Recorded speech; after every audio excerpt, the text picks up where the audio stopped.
모두 굶어 죽어갈 때 혼자 살아남은 여자. 그런데 결과는 충격적이었다. 때는 바야흐로 조선 중기. 연이은 흉년으로 강토는 메말라가고 백성들의 원성은 하늘을 찌를 듯 했습니다. 임경님은 깊은 근심에 빠졌습니다.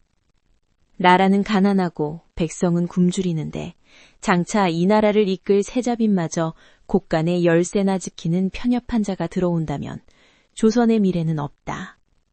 임금님은 결단을 내렸습니다. 가문이나 미색이 아닌 오직 지혜와 생존의 힘을 보겠노라고 말이죠. 전국에 방이 붙었습니다. 가문 좋고 미색이 뛰어난 수천 명의 규수들이 구름처럼 궁으로 모여들었죠. 임금님은 그들의 가문도 얼굴도 보지 않으셨습니다. 세자빈 간택의 조건은 단 하나.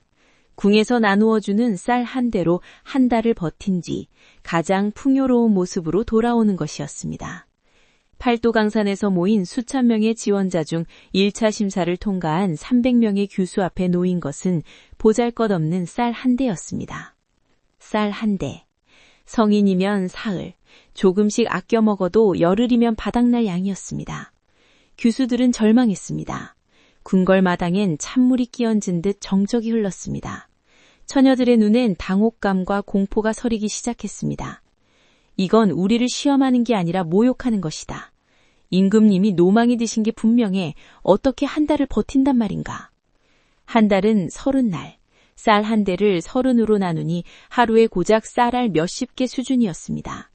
어떤 규수는 쌀 하나를 10조각으로 나누어 먹는 계획을 세웠고 어떤 규수는 아예 곡기를 끊고 침소에 누워 인내심을 증명하려 했습니다.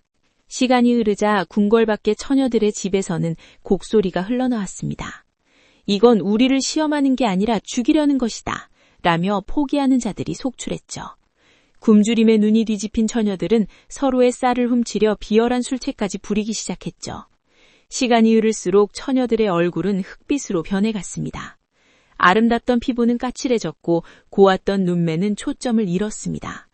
오직 버티는 것만이 목적이 된 그들에게 지혜가 끼어들 틈은 없었습니다. 하지만 여기 남들과는 전혀 다른 생각을 품은 한 처녀가 있었습니다. 이름은 달래. 몰락한 양반가의 딸이었지만 누구보다 총명한 눈빛을 지니 소녀였죠. 그녀는 쌀 한 대를 앞에 두고 밤을 꼬박 새웠습니다. 달래는 혼잣말로 중얼거립니다. 전하께서 우리를 굶겨 죽이라실 리 없다. 쌀 한 대는 먹으라고 주신 것이 아니라 세상을 보라고 주신 도구다. 쌀은 땅에 심으면 열매를 맺고 사람에게 가면 마음을 얻는 법이다. 앉아서 굶는 자는 백성을 굶길 자요. 움직여 불리는 자만이 백성을 먹일 자다. 다음 날 새벽 달래는 결단을 내렸습니다. 그녀는 집에 남은 땔감을 팔아 솥을 빌리고 임금이 준 쌀 한 대를 몽땅 쏟아부어 떡을 쪘습니다. 부모님은 기겁하며 말렸습니다. 달래야, 그게 어떤 쌀인데 하루 만에 다 써버리느냐? 간택은 포기한 게냐? 하지만 달래는 대답 대신 환하게 웃으며 저작거리로 나갔습니다. 그런데 여기서 달래의 첫 번째 지혜가 빛납니다. 그녀는 그냥 떡을 판 것이 아니었습니다. 달래는 자, 임금님께서 친히 하사하신 성덕의 떡입니다. 이 떡을 먹으면 올여름 가뭄을 이겨내고 만복이 기든다 하셨습니다. 마케팅의 천재였을까요? 임금이 줄 쌀이라는 희소성에 복을 부른다는 의미를 입히자 떡 한 조각의 가치는 순식간에 쌀 한 대 가격으로 치솟았습니다. 동네 총각들뿐만 아니라 고관대작의 하인들까지 줄을 섰습니다. 달래는 첫날 쌀 한 대로 쌀 5대를 벌어들였습니다. 달래의 장사가 번창하자 소문은 금방 퍼졌습니다. 간택 후보였던 다른 권문세가의 규수들이 시샘하며 음모를 꾸몄습니다. 달래라는 적의 집이 성스러운 간택용 쌀을 장사에 써서 신성함을 더럽혔다. 그들은 불량배들을 고용해 달래 떡판을 뒤엎고 쌀자루에 모래를 섞어버렸습니다. 보름째 되던 날 달래는 빈털터리가 되어 길거리에 주저앉았습니다. 모든 것을 잃은 절망적인 순간. 하지만 달래는 울지 않았습니다. 오히려 모래가 섞인 쌀을 보며 미소 지었습니다. 모래가 섞였다면 모래를 이용하면 될 일이다. 달래는 모래 섞인 쌀을 깨끗이 씻어 그 물을 버리지 않았습니다. 그리고 그 쌀로 다시 술을 빚었습니다. 모래가 섞인 쌀은 식감이 나쁘지만 발효하여 빚은 술은 그 어떤 쌀보다 맑고 향이 깊다.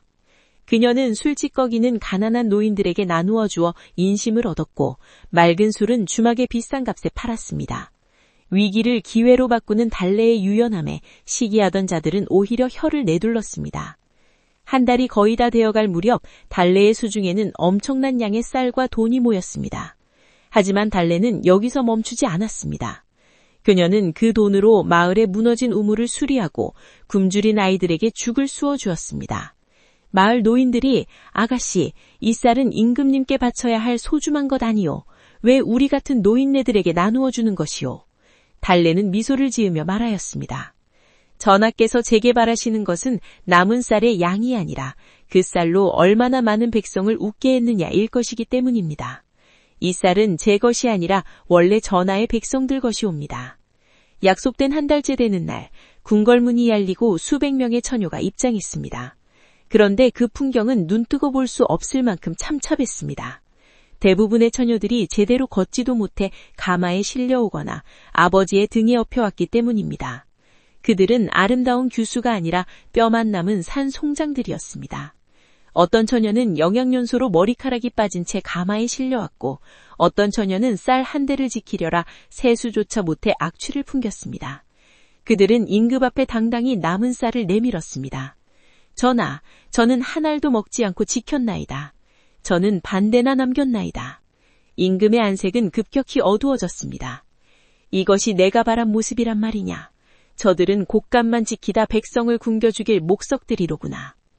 그때 궁궐 밖에서 요란한 소리가 들려왔습니다. 달래가 등장했습니다. 모두의 시선이 집중되었습니다. 그녀는 지난 한 달간 시장바닥을 누비느라 살결은 건강하게 빛나고 있었고 눈동자는 별처럼 초롱초롱했습니다. 그녀의 뒤에는 쌀 수십 가마니를 실은 달구지 세대가 따라 들어왔고 그 뒤를 달래에게 도움을 받았던 수백 명의 백성이 따라오며 만세를 외쳤습니다. 대신들은 소리쳤습니다.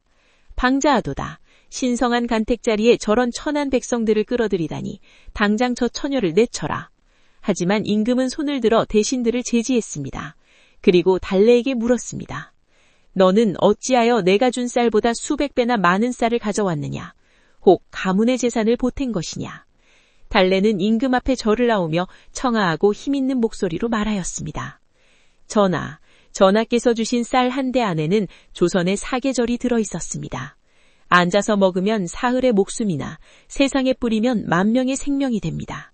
저는 전하의 쌀로 떡을 찌고 술을 빚어 백성의 근심을 샀고 그 이윤으로 다시 백성의 눈물을 닦았습니다.